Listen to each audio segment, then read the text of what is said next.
நம்மளோட ஒரு top best selling product இது எல்லாருக்குமே தெரியும், நிறையா பேர் வாங்கியிருக்காங்க. ஏன்னா நான் அவ்வளோ சேல் பண்ணியிருக்கேன். இது பார்த்தீங்கன்னா தைலோட எக்ஸ். இது பார்த்தீங்கன்னா கோல்டு, ரெஸ்பிரேட்டரி, ஒன்னை கோல்டு, கண்ணு வலி, இது எல்லாத்தையும் சரி பண்ணோம். இது வந்து ஒரு டாப் ரிசல்ட் ப்ராடக்ட்டு. இது பார்த்தீங்கன்னா 1 லிட்டர் தண்ணிக்கு வந்து 1 கிராம் போட்டாலே போதும். ப்ரிவென்ஷனுக்கு வந்து 2 லிட்டர் தண்ணிக்கு 1 கிராம் போட்டால் போதும். இப்போ லாஃப்ட் வந்து நல்லா தான் இருக்குது. ஜஸ்ட் ஒரு மழை பெய்யுது, நம்ம ப்ரிவென்ஷனுக்கு நீங்கள் கொடுக்குறீங்கன்னா 2 லிட்டர் தண்ணிக்கு 1 கிராம் போட்டால் போதும். ஒரு 5 டேஸ் கோர்ஸ் கொடுக்கலாம்.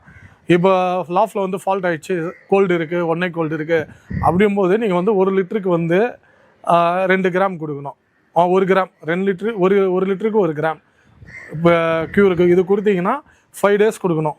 உங்களுக்கு 1 or 2 டேஸ்லேயே சரியாயிடும். சரியாயிடுச்சுன்னு நீங்கள் ஸ்டாப் பண்ணக்கூடாது, ஏன்னா திரும்பவும் ரிப்பீட் ஆகும். நீங்கள் ஒரு 5 டேஸ் கொடுத்தீங்கன்னா ஒரு டோட்டலாக கிளியர் ஆகிடும். இதோட ப்ரைஸ் பார்த்தீங்கன்னா 100 கிராம்ஸ் வந்து 500 rupees ஒன்லி. 500 தான் இது. 100 கிராம்ஸ் வரும். ஒரு டாப் செல்லிங் ப்ராடக்ட் என்கிட்ட. இது ரிசல்ட் வந்து எல்லாருக்குமே தெரியும். மோஸ்ட்லி இது நிறையா பேர் வாங்கியிருக்காங்க.